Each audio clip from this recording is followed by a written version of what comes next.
Сәлем балақай, менің каналыма қош келдің.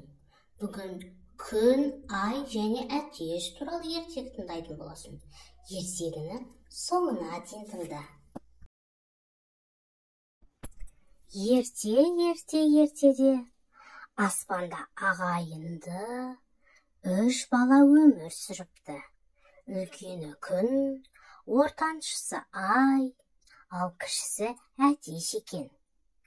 Күн жерде тіршілік ететін адамдарға, өсімдіктер мен жануарларға жарық пен жылу таратып кеткенде, үйдегі кіші інілері ай мен әтеш үнемі келіспей қала береді екен.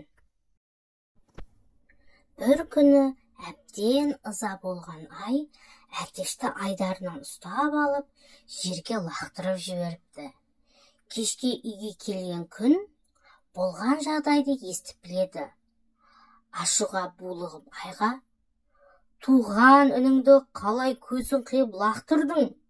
Сендей рахымсызды көргім келмейді. Бұдан былай аспанға мен күндіз, сен түнде шығатын боламыз.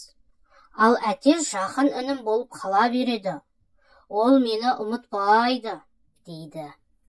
Сол уақыттан бастап әтеш таң атысымен күнді көргенде «Кукарику» деп айғай салатын болыпты.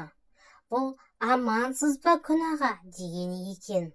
Ал кеш түссе қонақтауға кетеді.